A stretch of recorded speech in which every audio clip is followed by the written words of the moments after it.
Halo teman-teman, berjumpa lagi dengan saya. Seperti biasa, karena Bangkei tidak berhenti bicara soal kekristenan, maka hari ini kita akan membahas pernyataan Bangkei. Sekali lagi nama saya Kainama, saya biasa dipanggil Kei. Dalam videonya bersama Ipung Atria, mereka menanggapi video tanggapan Bro Andre dan saya soal kata gune. Di mana dalam video kita kemarin katakan bahwa, kata gune pada Yohanes 20 ayat 15 itu tidak serta-merta diartikan sebagai istri, karena jika kita gunakan standar yang sama, artinya kata gune yang ada di ayat 13 juga harus diartikan sama yaitu istri. Konsekuensinya malaikat beristrikan Maria Magdalena. Kali ini kita akan melihat bantahan dari Bangkei. Tapi, seperti biasa, sangat susah sekali kita temukan kata konsistensi pada diri Bangkei. Berikut videonya. Baik, syukran Ustazi. Geser ke bawah. Ibu itu gune. Lihat ke bawah aja, supaya pemirsa bisa Strong concordance. Iya, yang geser ke bawah. Yang angka Geser itu ke aja. bawah. Kita lihat angkanya aja. Ibu, gune, udah ya. Pemirsa di screenshot ya, gune. Lihat itu. Perempuan, istrinya. Istrinya. Lihat tuh. Dalam TB itu, terjemahan baru. Istrinya. Istri. Seorang perempuan, perempuan, istrimu. Perempuan, ibu, istri. Beristrikan. Ibu, istri, seorang kepada perempuan, seorang perempuan, ibu, bersuami. Coba lihat tuh. Blok itu, blok. Ya, ini bukan kata Kainama, dan Kainama paling nggak mau main asumsi, main tafsir liar, nggak boleh. Nggak boleh, bos. Para pemirsa, ini, ketika malaikat menegur dengan kata gune, maksudnya adalah, hai perempuan bersuami, hai istrinya. Kita sudah mendengarkan bersama pernyataan Bangkei, soal kata gune dalam Yohanes 20 ayat 13. Yang mana menurut dia, ketika malaikat itu memanggil Maria dengan kata gune, artinya bukan istriku, tapi hai perempuan bersuami atau hai istrinya.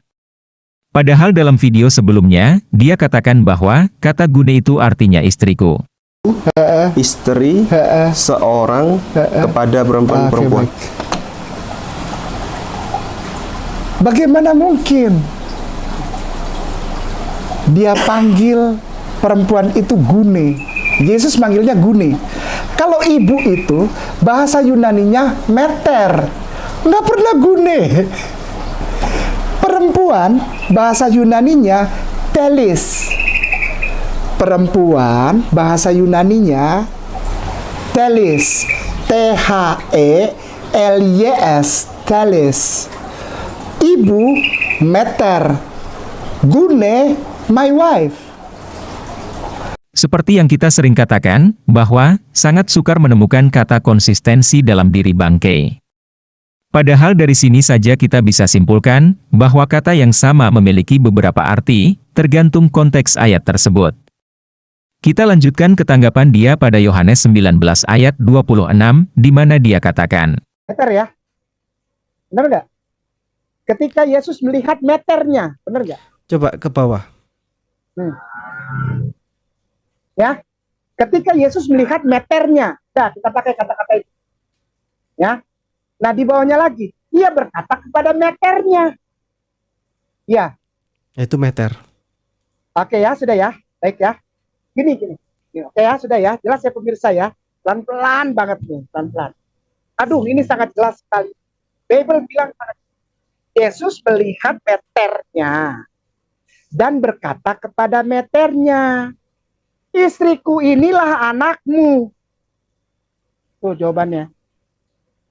Menurut Bangkei, yang dimaksudkan di sana adalah, Yesus sedang berbicara dengan ibunya tentang Maria Magdalena. Padahal yang dimaksudkan di sana adalah, Yesus sedang berbicara kepada ibunya dan murid yang dikasihinya. Pertanyaannya, siapa murid yang dikasihi Yesus? Yohanes 21 ayat 20-22. Ketika Petrus berpaling, ia melihat bahwa murid yang dikasihi Yesus sedang mengikuti mereka, yaitu murid yang pada waktu mereka sedang makan bersama duduk dekat Yesus dan yang berkata, Tuhan, siapakah dia yang akan menyerahkan engkau? Ketika Petrus melihat murid itu, ia berkata kepada Yesus, Tuhan, apakah yang akan terjadi dengan dia ini? Jawab Yesus, "Jikalau aku menghendaki, supaya ia tinggal hidup sampai aku datang, itu bukan urusanmu. Tetapi engkau, ikutlah aku." Dan pada ayat 24 katakan, "Dialah murid, yang memberi kesaksian tentang semuanya ini dan yang telah menuliskannya dan kita tahu, bahwa kesaksiannya itu benar."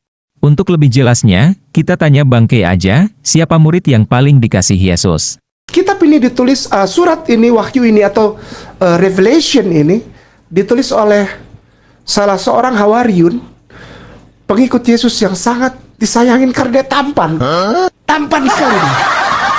Kita sudah dengar bersama pengakuan Bangke bahwa Yohanes adalah murid yang paling dikasihi Yesus. Meskipun Bangke mengada-ada soal ketampanan Yohanes. Karena Alkitab tidak menjelaskan kenapa Yohanes dibilang murid yang paling dikasihi. Jika Bangke masih ngotot bahwa Gune itu adalah istriku. Bagaimana dengan kata Gune yang digunakan oleh Yesus untuk memanggil wanita Kanaan yang meminta anaknya disembuhkan pada Matius 15 ayat 28? Maka Yesus menjawab dan berkata kepadanya, "Hai ibu, besar imanmu, maka jadilah kepadamu seperti yang kau kehendaki." Dan seketika itu juga anaknya sembuh. Jadi, jika gunakan standar Bangke, wanita Kanaan yang anaknya disembuhkan Yesus adalah istrinya juga. Bagaimana mungkin dia panggil perempuan itu Gune? Yesus manggilnya Gune. Kalau ibu itu, bahasa Yunaninya meter. Nggak pernah Gune. Perempuan, bahasa Yunaninya telis. Perempuan, bahasa Yunaninya telis. T-H-E-L-Y-S, telis. Ibu, meter. Gune, my wife. Teman-teman lihat. Betapa kacau cara Bangke menafsirkan Alkitab. Sekali lagi, saya setuju dengan pernyataan Pendeta Esra Soru. Cuma kami lucu saja, ya, dan juga prihatin. Lucu dan prihatin karena ada ya mantan pendeta sebodoh ini, ya. Itu sebenarnya perasaan kami, perasaan lucu, heran, ya, prihatin. Sekali lagi, itulah perasaan kami, karena kalau ada pendeta yang, mantan pendeta yang katanya sekolah tinggi, lalu cara menafsirnya seperti itu menyedihkan, sekaligus memalukan. Ya. Oke teman-teman, demikian tanggapan kita terhadap pernyataan Bangke. Terima kasih untuk dukungan teman-teman. Tuhan Yesus memberkati. Siapa lagi?